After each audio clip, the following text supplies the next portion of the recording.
What is up, everybody? It is I, Shat Gamer, coming to you from glorious Shatville, and this video is regarding the latest and greatest um, AMA from Honeyland and Corey himself, which ended up running over a couple hours.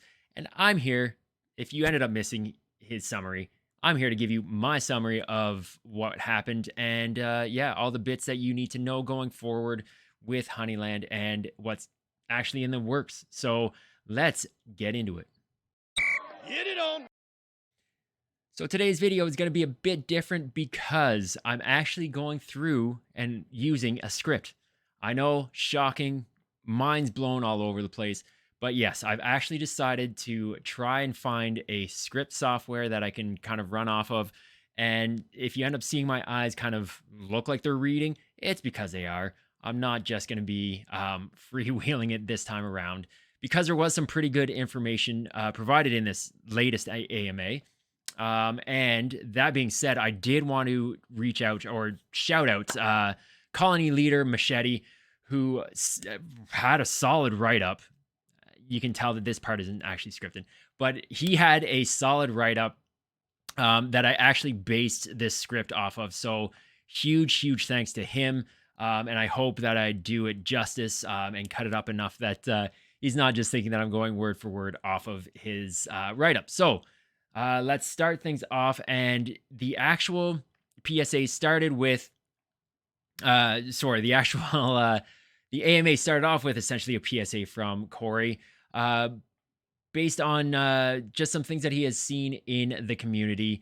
The vibe in Discord is their top priority. Apparently, there's been some things that have come up. No details were given about what those things are. Where I hope I wasn't actually part of, what drew him to actually bring this up. But there have been some things that he wanted to mention. There will be some new policies and a formal code of conduct put into place as we grow to ensure that the community is safe and a positive place for everyone who has been there from the get-go, old and new. So, I mean, that is top priority for everybody, and I hope that kind of comes through. This code of conduct will give the mods and the team the ability to enforce the new policies. Yet another example of how this team is doing it differently. They want to make sure that they're going to be looking out for the greater good of the overall community as it continues to grow.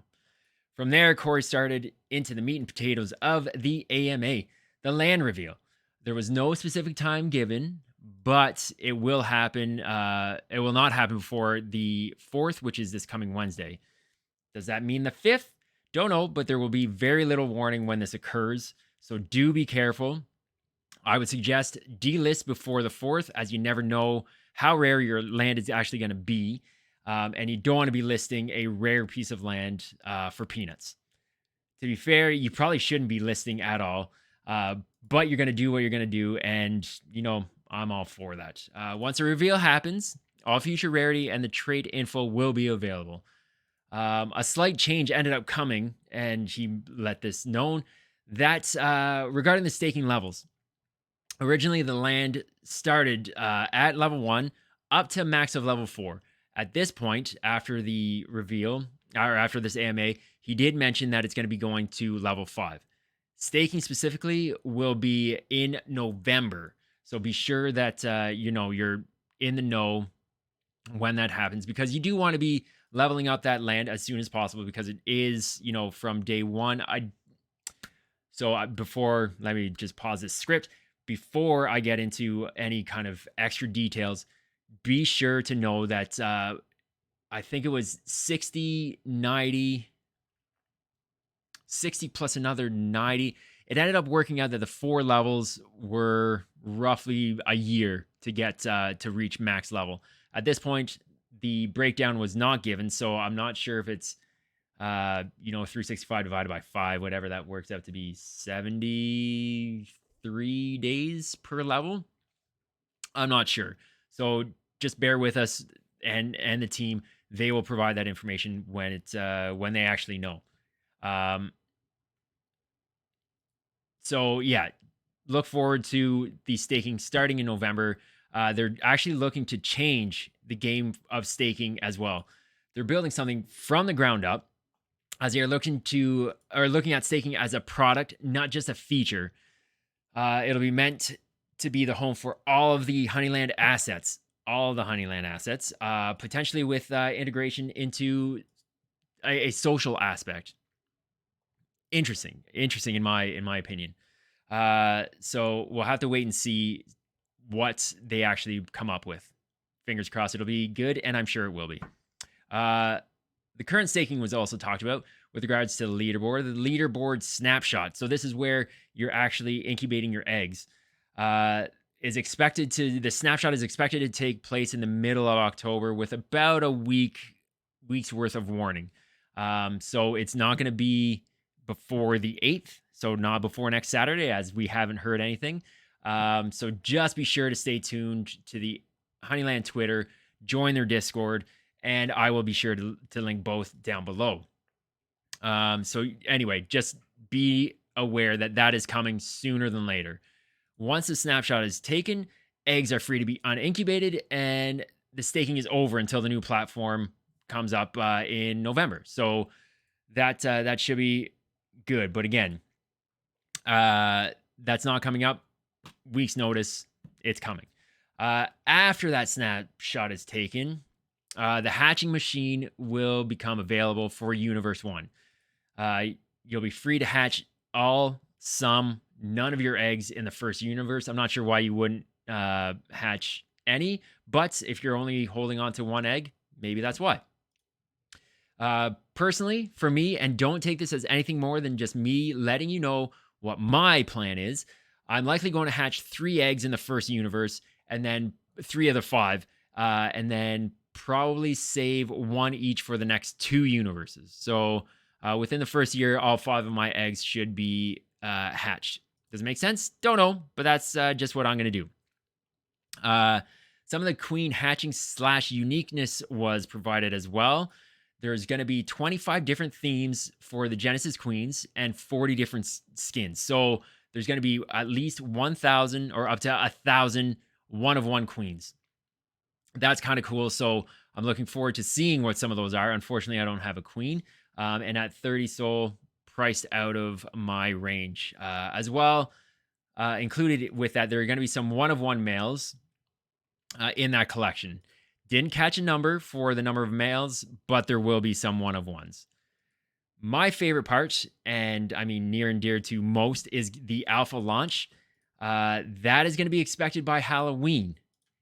Expected by Halloween does not mean it's going to be here by the 31st. It could possibly slip into November. The sign-up process will be coming with some cool ways to improve your chances of being included. So again, check out the Twitter, check out the Discord. If you've already submitted your application to the guest list, that was for the Landment, there was a question in that questionnaire, in the application, whether you wanted to be considered for the alpha testing as well. If you said yes, you are included. However, do be sure to improve your chances with everything else that's going to be coming out. Again, just because you submitted your application does not guarantee you a spot in the alpha testing.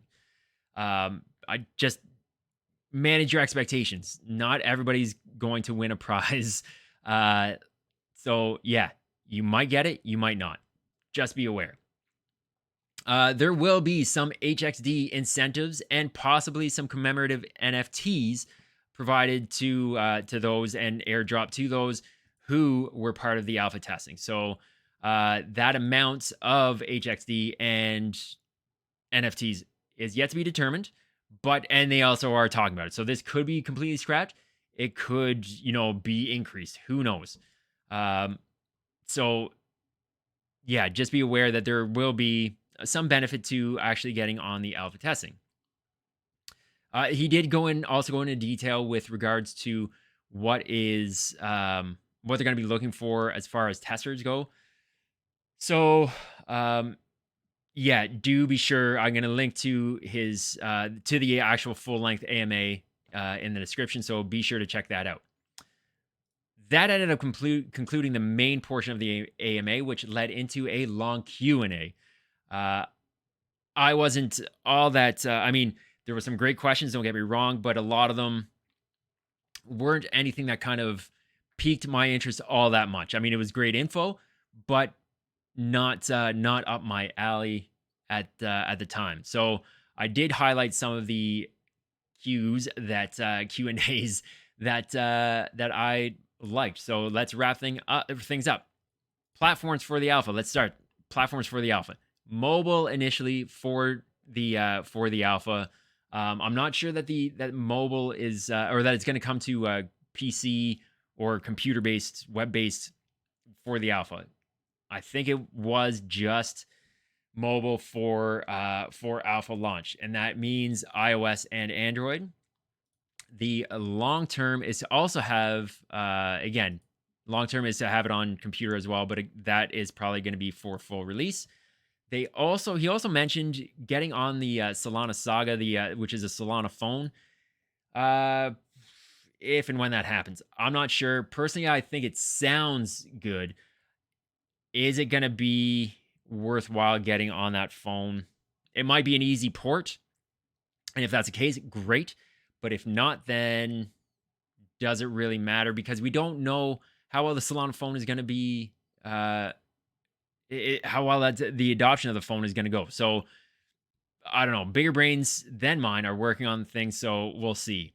The question about Hive Location came up, which was a good one. So the bees are going to be going to and from different pieces of land back to the hive. So all hives in this, like in each, oh my god, universe is going to be centralized. The hive is going to be known as a city, and the city is going to be centralized. From there, the distance from each land, so the lands are going to be, either essentially around the hive or up to 8 land parcels away. So kind of in concentric circles. Again, I'm a bit confused on this one. However, there will be, like I said, 1 to 8 zones from the hive. The further away the bees need to go, the more endurance they're going to need. 1 obviously being the closest, like zone 1 being the closest, not going to need as much endurance.